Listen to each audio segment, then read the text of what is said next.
bem-vindos ao canal Quest Interativo. No programa de hoje, nós vamos tirar algumas dúvidas sobre a maçonaria. Muitas pessoas têm dúvidas, então nós procuramos o mestre maçom Luiz Miller.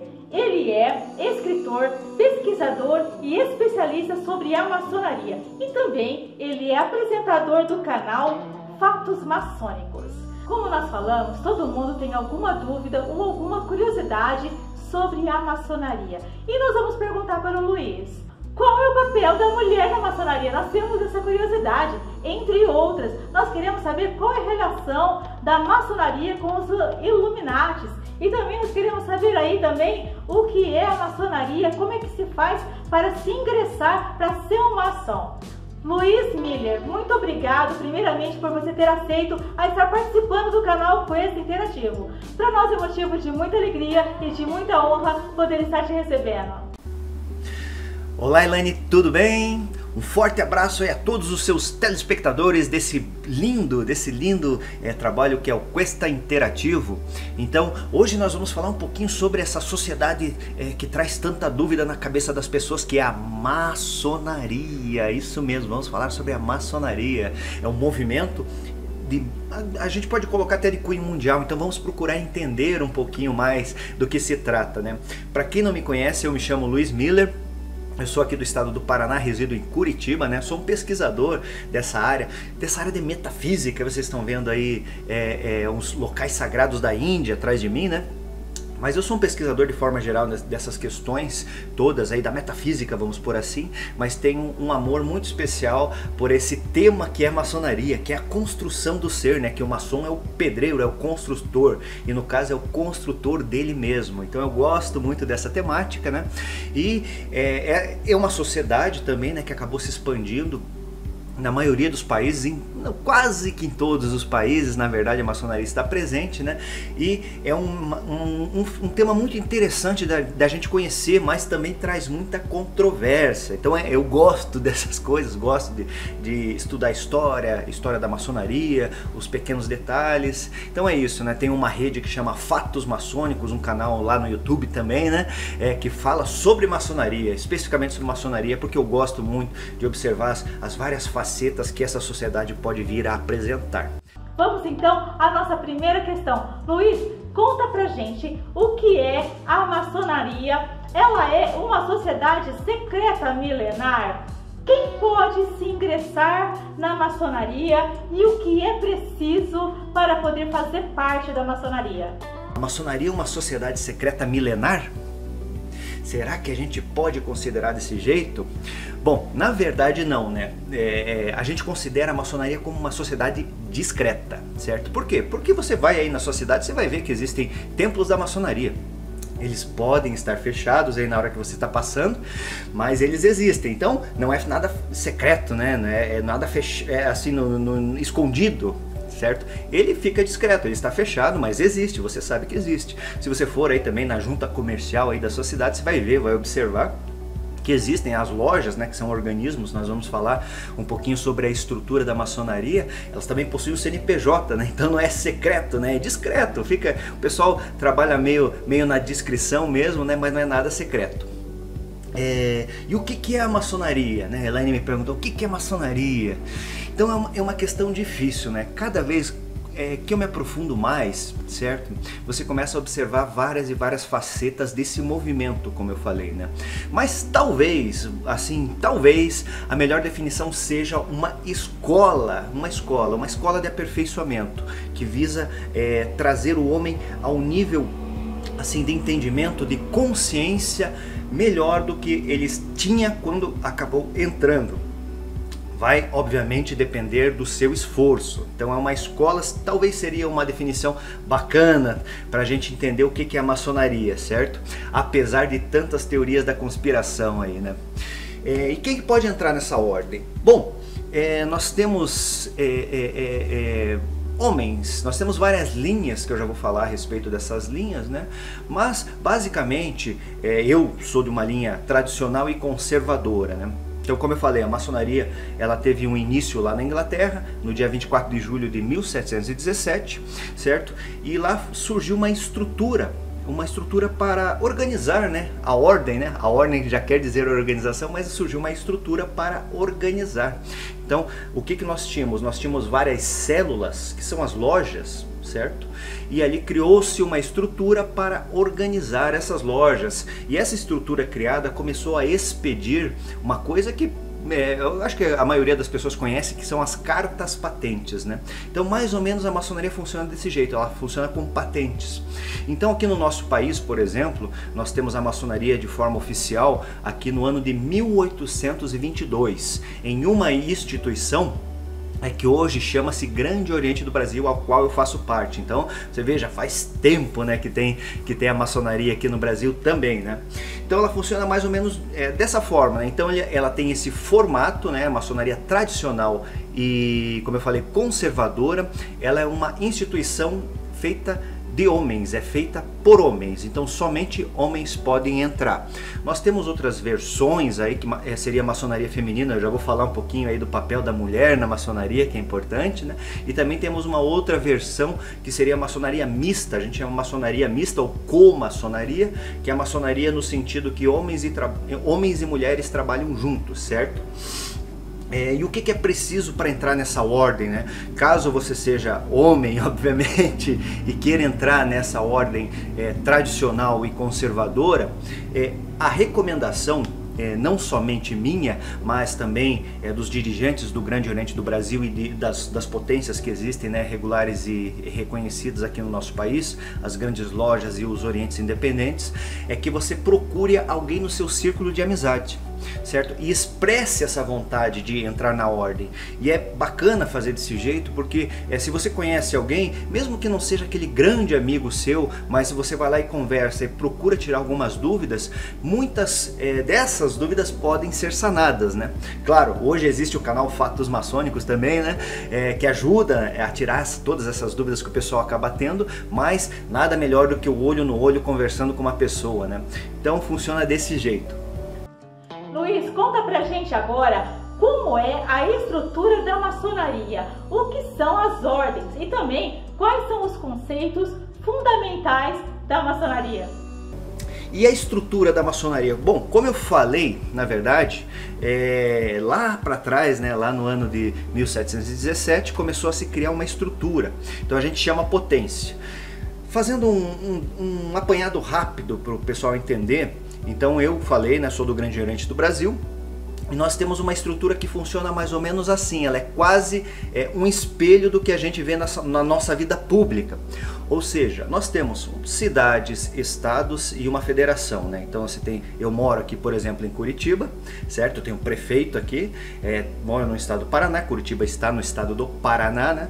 Então tem o governador do estado aqui e também nós temos o presidente da república, certo? Fica lá em Brasília. Então existem poderes, né? Todo mundo hoje todo mundo está sabendo o que acontece. Tem os poderes executivo, que esse foi que eu falei, o legislativo e o judiciário. Então nós temos esses poderes aí, né? A maçonaria é praticamente um espelho. As lojas, nós temos os organismos, as células que eu falei que a gente poderia fazer uma comparação com cidades, certo? Nós temos um prefeito, que é o nosso venerável mestre, certo? É o presidente da reunião. Daí aqui no estado nós temos o governador, nosso governador, que seria o grão-mestre, né? Ele é um cargo administrativo, na verdade, e muito democrático. Diga-se de passagem, a maçonaria tem esse viés de democracia, então a gente elege o grão-mestre, então ele é eleito, né, tanto o venerável mestre, quanto o grão-mestre geral, né, que fica lá em Brasília, certo? Então a maçonaria é muito democrática e possui essas estruturas. A loja, basicamente, a estrutura estadual, que seria a potência estadual, e no caso do Grande Oriente do Brasil, que é uma federação, ela possui um grão-mestre geral. E também temos os poderes, né? Executivo, que foi esse que eu falei, o judiciário e o legislativo. Então também temos deputados federais, deputados estaduais. Então é quase que um espelho assim do que o pessoal conhece, do que a gente conhece. É muito bem estruturado. Então essa é a questão da estrutura da maçonaria, certo? Então existem outra questão que a gente pode observar nessa estrutura que eu comentei aqui agora. A gente trabalha os graus primeiros, assim, ó, primeiro, segundo e terceiro grau, que seria o grau de aprendiz, companheiro e mestre, né? E depois, caso o irmão queira aprofundar-se na sua prática ritualística, ele pode seguir, né? Geralmente o pessoal aqui no Brasil é interessante, né? Diferentemente dos Estados Unidos, por exemplo, onde lá se trabalha num aspecto que a gente chama de Blue Lodge. Então a pessoa entra, faz o primeiro, segundo, terceiro grau e depois segue lá para o rito escocês ou para o rito de York. Perdão. Aqui geralmente a pessoa já entra no simbolismo, que são esses 3 graus mais básicos, né? Aprendiz, companheiro e mestre, e depois acaba seguindo, geralmente no grau que acaba entrando. Então a pessoa entra lá no grau do rito escocês, no rito escocês, por exemplo, faz aprendiz, companheiro e mestre e acaba seguindo lá, se caso queira, né? Em outra estrutura que a gente chama de Supremo Conselho, certo? Do grau 4 ao 33. Então é uma caminhada de estudo e é muito gratificante, né? Então essa é a estrutura básica da maçonaria, né? As ordens, aí seria essa questão, né? A questão da ordem em si, ela tem essas diferenças, como eu falei, a maçonaria não é uma questão muito homogênea. Então você está percebendo, né? Em cada país existem estruturas diferentes, diga-se de passagem, né? Por exemplo, nós temos estruturas lá na Inglaterra, temos estruturas na França, nos Estados Unidos, em cada uma daqueles estados americanos, né? E aqui no Brasil também, né? Nós temos o Grande Oriente do Brasil, como eu falei, a CMSB, né? Que é a Confederação da Maçonaria Simbólica do Brasil, que é uma confederação, são as grandes lojas brasileiras, e a Comab, né? Que a gente chama de Orientes Independentes, né, que é a Confederação Maçônica do Brasil. Então possuem essas estruturas, mas bastante, né? Daí nós temos Supremos Conselhos, mas eu acho que é um assunto assim que se a gente começar a entrar nessas questões não acaba mais, porque estrutura tem bastante. E os conceitos fundamentais, na verdade, é uma questão muito interessante que causa bastante confusão, certo? Então, na linha conservadora e tradicional da maçonaria, pede-se 2 coisas: que a pessoa creia num princípio criador, certo? Creia num princípio criador e numa vida, uma vida futura. E aí causa bastante confusão, bastante controvérsia nas pessoas, porque elas acabam confundindo, né, a maçonaria com uma espécie de religião, que não tem nada a ver uma coisa com a outra. Quando você vai observar como é uma estrutura de uma religião e como é uma estrutura de uma ordem iniciática a qual a maçonaria se enquadra, você vai ver que é muito diferente, né? Mas ela coloca ela faz essa imposição até, certo? É porque assim, ó, não dá pra gente chamar uma pessoa, certo, que não tem crença em nada. A maçonaria, em um determinado ponto, ela trabalha de uma forma lógica, explorando a filosofia e adentrando nos mistérios da metafísica do homem e do cosmos, né, do universo. Então a gente não pode chamar simplesmente uma pessoa que não aceita esse aspecto metafísico, sabe, de um princípio criador, e que há alguma coisa além do que o nosso próprio corpo físico, certo? Então fica muito difícil por conta disso, certo? Então, por conta dessas questões, a maçonaria impõe, na verdade, a pessoa quer entrar, não, tudo bem, mas você acredita nisso? Certo?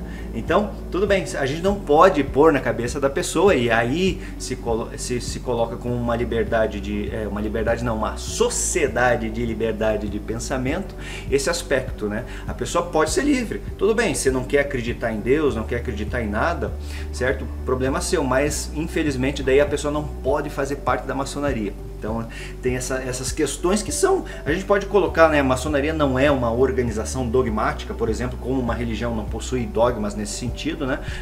Como uma religião, mas isso é fundamental, a pessoa ter a crença num ser supremo, né? E daí a gente entra num campo muito amplo, certo? Porque ela pode ser cristã, né? Como eu, por exemplo, sou cristão, então nós temos o nosso Deus judaico-cristão e creio que podemos ir para o paraíso ou para o inferno, né? Após esse corpo aqui, essa parte física já não ter mais tanta energia assim, né? Então eu posso ir para outro local e creio no Deus judaico-cristão, mas a pessoa também pode ser hindu, por exemplo, né? Como está mostrando aqui atrás, né? Ela pode crer em deuses hindus e pode crer que o princípio criador seja Brahma, certo? E ela pode crer que vai também para um nirvana ou algo do tipo dentro da crença da determinada religião. Então a maçonaria não é uma religião, é uma sociedade que até se coloca como muito neutra nesse aspecto, de deixar o seu membro escolher o que ele quer fazer. Ele, assim, no aspecto religioso, né? Ele pode ser um cristão, ele pode ser um católico, ele pode ser protestante, ele pode ser um umbandista, ele pode ser um espiritista, né? A pessoa que segue a linha do Allan Kardec. Enfim, ele pode escolher a prática religiosa que ele quiser. A maçonaria não se mete nesse aspecto, né? Luiz, nós gostaríamos de saber também qual é a relação da maçonaria e as religiões e sistemas políticos. Pois bem, a maçonaria, na verdade, como eu coloquei nessa explicação da pergunta anterior, ela se coloca em um aspecto extremamente neutro. Ou seja, a pessoa pode seguir a religião que quiser e pode seguir a ideologia política que quiser, não tem problema nenhum. A maçonaria é uma organização extremamente heterogênea, né? Então a gente tem lá dentro da ordem maçônica, nós temos todas as vertentes, né? Desde dos direitistas até os esquerdistas, os de centro, enfim, certo? Nesse aspecto, e todas as religiões também que você possa imaginar. Então existem judeus, existem maometanos, né? Islamitas, existem cristãos, existem protestantes, umbandistas, pessoal do candomblé, enfim, de todas as religiões que você possa imaginar, né? E se a gente abrir esse leque para o mundo inteiro, você vai ver que todas as religiões comportam a maçonaria. E, enfim, ela como sociedade, ela é muito neutra nesse aspecto, né? Mas, obviamente, nessa questão política, né, tem muitas pessoas que fazem parte da ordem maçônica e são, muitas vezes, figuras políticas ou figuras religiosas, então acaba criando uma confusão nesse contexto, né? Luiz Miller, conta pra gente qual é o papel da mulher na maçonaria? Qual que é o papel da mulher da maçonaria? Então eu vou colocar em dois tempos aqui, né? Como eu falei no princípio, né, da nossa conversa, então existe essa maçonaria que é a maçonaria feminina, certo? Ela não é uma maçonaria que a gente convive, né? Ela existe, certo? Mas nós não convivemos com as mulheres maçons, né? Então existe de fato uma corrente que é uma corrente feminina. Aqui no Brasil é muito tímida ainda, mas existe, certo? E também tem um outro papel que seria a mulher do maçom. Então a minha esposa, as esposas, né? Dentro da ordem maçônica é muito bacana. Nós temos algumas estruturas também. Você viu como é complicado esse negócio da estrutura, e é complicado definir por conta disso, é bem complexo, né? Existem algumas estruturas que a gente chama de paramaçônicas. Então existem estruturas para jovens, né? Existe a ordem Demolé, certo? Os jovens, meninos, daí tem a Arco-Íris também, as filhas de Jó, certo? E também existem algumas ordens que trabalham as fraternidades femininas, que sempre são são instituições de caridade, que trabalham bastante com essa questão da caridade, e quem participa são as mulheres do homem, né? No caso do maçom, certo? E o papel mais importante da mulher na maçonaria é deixar o homem ir para a maçonaria. Se ela não deixar, você não consegue. Se eu for fazer uma entrevista, né, e é assim que funciona esse processo de entrar, e eu vou perguntar lá para a esposa do determinado candidato, né, a ordem maçônica, pergunto se ela deixa. Se ela não deixar, o cidadão não vai. Então ela tem um papel muito importante na vida da maçonaria, certo? Luiz, responde pra gente agora qual é a relação entre os maçons e os cavaleiros templários. Tem algumas questões aí que eu gostaria de pontuar, né? Essa relação de cavaleiros templários, certo? Ela se confunde muito, é uma teoria, na verdade, da origem da maçonaria. De alguns irmãos aí que muitos anos atrás não compreenderam de fato o que acabou acontecendo e até colocaram os cavaleiros templários como os maçons, na verdade, como continuadores da ordem do templo. Mas existe um fato que foi um fato muito interessante lá num discurso de 1736 ou 37, de um nosso irmão chamado Ramsay, conhecido Chevalier Ramsay, lá na França, na verdade. Ele proferiu um discurso aonde ele falou, aquela época da Revolução Francesa, né? Antes da pré-Revolução Francesa. Então, maçonaria também tem muito daquelas questões dos discursos também dentro da ordem, né? Os oradores, ele era um orador naquela ocasião, então ele proferiu um discurso que ficou emblemático, assim, vamos pôr assim bem de uma forma bem resumida, que ele colocava os maçons tão nobres quanto os cavaleiros templários, né? Que se você observar a história dos cavaleiros templários, eram pessoas que tinham esse aspecto religioso muito forte, defendiam o cristianismo com sua própria vida. Então, nesse discurso do Chevalier Ramsay, ele fez esse discurso, só que ele falava dos cruzados, dos cruzados, né? Que eram pessoas que iam defender a Terra Santa lá e tal, né?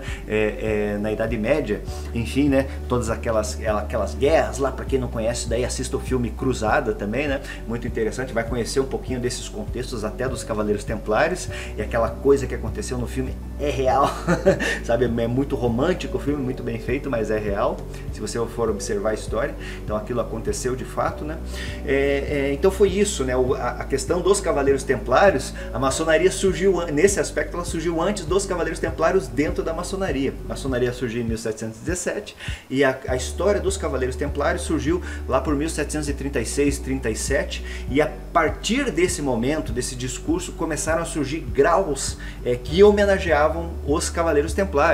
Depois surgiram, né, o que a gente pode chamar de maçonaria templária, que assim, bem de uma forma bem epitelial, bem rasa. Existem graus que são graus templários, quando a pessoa começa a estudar os sistemas da maçonaria, e também existem priorados. Então existem cavaleiros templários maçônicos, mas de certificado de origem, assim, nada tem a ver com aqueles templários históricos, né? Então a maçonaria não tem essa origem, não, certo? Luiz, eu vou te fazer uma pergunta agora, porque eu acho que é uma curiosidade que todo mundo tem. O que tem a ver os maçons com os Illuminatis? E a questão dos Illuminatis é uma dúvida, certo? Que também vem muito na cabeça das pessoas. Elas acham que Illuminatis e maçons são a mesma coisa. Na verdade, não. Isso é alimentado pelas teorias da conspiração. Mas lá atrás, se a gente conhecer um pouquinho a história dos Illuminati, ela foi uma organização criada por um cidadão chamado Adam Weishaupt. Então ele criou aquilo lá em 1776, certo? A Ordem dos Iluminados da Baviera, né? Os Illuminatis da Baviera. Então a ideia do Weishaupt, na verdade, era criar um super-humano e com esses super-humanos dominar o mundo. Até a primeira parte é legal, né? Bacana, criar o super-humano, mas a segunda não foi muito bacana, né? E o pessoal, esse que foi o grande problema, né? Quando esse pessoal começou a se infiltrar, porque houve uma infiltração desses Illuminati, que era uma ordem totalmente separada, dentro da maçonaria, e ali ele começou a organizar a ordem dos Illuminati, mas quando esses Illuminati infiltrados foram reconhecidos e o pessoal ficou sabendo do que de fato eles estavam tratando, né? O que eles queriam fazer, afinal de contas, queriam dominar o mundo. O governador naquela ocasião, certo? Muito provavelmente isso é uma especulação, ele tenha sido alertado pelos maçons, né? Porque isso acabou sendo descoberto dentro da maçonaria, certo? E passou a mensagem lá para o governador na época, lá da província da Baviera, e ele realmente fez um decreto lá, falando que todos que faziam parte dos Illuminatis e fossem, por exemplo, trabalhassem dentro do governo, seriam exonerados. Então teriam que renunciar publicamente. Então aconteceu esse tipo de coisa. E ali, na verdade, todo mundo pensa que eram pessoas poderosas. Não, na verdade eram poucas pessoas naquela ocasião, certo? E a grande maioria eram o pessoal assim mais do baixo escalão do governo, que tinham essa ideia, né? Quando eles ficaram, opa, vou me juntar com esse pessoal, que esse pessoal pode vir a se tornar forte, eu tô junto com a galera, né? Quando a gente estiver lá em cima, então nós ficamos mais tranquilos. Mas não chegou a acontecer nada, né? né? A ordem foi muito curta, ela teve um período aí em torno de 1776 até 1785, mais ou menos, certo? E foi extremamente dizimada. O Weishaupt fugiu para o interior, nunca mais se ouviu falar dele. Só que o que aconteceu, né? Sempre ocorreram na história da humanidade essas questões das teorias da conspiração. E isso daí foi uma coisa que foi muito alimentada, certo? E até hoje a gente vê, né? Então, olha que é um contrassenso, né? Na verdade, você vê, a Ordem dos Illuminati foi uma ordem separada e que tentou infiltrar-se dentro da maçonaria, e quando a maçonaria descobriu, ela foi a responsável pelo extermínio dos Illuminati. E até hoje nós somos acusados aí de ser Illuminati. Então não existe grave Illuminati, não tem nada dessas coisas dentro da maçonaria. Então isso aí entra naquela parte de mitos da maçonaria, né? O pessoal acha que Illuminatis e não existe, né? Hoje o que acontece? Hoje existem muitas instituições aí que se autoproclamam Illuminatis, mas de fato de Illuminatis verdadeiros também não existe nenhuma. Luiz, responde pra gente agora quais são os principais mitos e verdades sobre a maçonaria. Os principais mitos e verdades sobre a maçonaria. Eu contei um aqui, né? O que o pessoal, o público assim que conhece de uma forma muito en passant, como eu falo, né? Conhece a maçonaria de uma forma muito rasa, já tem essa confusão. Ah, maçonaria e Illuminati é a mesma coisa. Não, aqui já você está sabendo, né? É um mito. Maçonaria e Illuminati também não tem nada a ver uma coisa com a outra. Outra coisa que falam que a maçonaria é uma religião. Não, isso não é. Se você pegar e entender como funciona uma estrutura religiosa e como funciona uma estrutura iniciática, você vai ver que são totalmente diferentes, né? A religião e a ordem iniciática, elas são distintas, elas possuem diferenças, certo? Não existe adoração, como a gente fala, né? Existe um princípio criador, daí por conta disso se confunde com religião, né? E esse princípio criador é colocado de uma forma muito neutra, né? Grande arquiteto do universo, que também não foi, né? E a maçonaria, uma coisa interessante aí, a maçonaria não foi a criadora disso daí, né? Então se você procura estudar um pouquinho mais sobre religiões antigas, você vai ver que esse arquiteto, e mesmo na Bíblia, lá nos primeiros livros da Bíblia, fala-se muito dessa questão do arquiteto, né? Então não foi a maçonaria, essa maçonaria contemporânea aí de 1717, né, criada aí no século XVIII, que criou essa religião, como o pessoal fala. Então não funciona desse jeito, né? E como eu falei, e é simples da gente ver, né? Se você, por exemplo, é um religioso de alguma determinada linha, certo? E entra uma pessoa que tem uma religião totalmente estranha à sua, mas quer participar, obviamente essa pessoa vai ter que aceitar alguns dogmas, algumas coisas que acontecem nessa linha religiosa, certo? Então é assim que funciona a questão da religião, né? Ou seja, a pessoa é rebatizada muitas vezes, imagine você vem um hindu lá que crê naquele panteão gigantesco de deuses, né? E vem aqui para o Brasil e de repente se converte a alguma denominação cristã, protestante e tal, vai ter que fazer um batizado, vai ter que crer no Deus judaico-cristão, certo? Vai ter que mudar radicalmente. Se fosse na maçonaria não teria problema, né? Quanto a isso, né? Ele poderia entrar, poderia continuar cultuando lá seus deuses e não teríamos problema nenhum quanto a isso, certo? Então essas questões de religião e maçonaria, elas se confundem muito nesse aspecto, né? Outro mito que é interessante, que a maçonaria sempre é acusada aí no decorrer da história, é a história do tal do Baphomet. Então o que é isso, afinal de contas? E aí eu coloco a conta eu coloco a culpa aí dessa conta nos Cavaleiros Templários, né? Então todo mundo sabe, conhece a história dos Cavaleiros Templários, que foi uma ordem religiosa e militar, né? Que foi exterminado lá em 1314, enfim, com a Bula Vox em Excelso, né? E ali foi exterminada. E depois começaram a ocorrer algumas torturas lá. O pessoal queria que os Cavaleiros Templários confessassem algumas coisas, né? Então o que acabou acontecendo? Eles tiveram que confessar sobre tortura. E uma das questões, sabe, que é o cerne desse problema do tal do Baphomet, é que os Cavaleiros Templários, né, foram acusados de adorar o Baphomet. E o que era esse Baphomet na verdade, né? O Baphomet é uma corruptela da palavra Maomé. Isso mesmo. Então, a acusação ela foi escrita em occitano, que é um dialeto francês, e a partir desse dialeto, né, estava escrito lá que os cavaleiros templários eram adoradores das mesquitas bafomerianas, né? Então as mesquitas que soltavam fumaça, então eles estavam falando que os templários adoravam Maomé. E houve essa questão dessa corruptela, e por conta até desse dialeto, né, ficou sendo conhecido como Bafomé.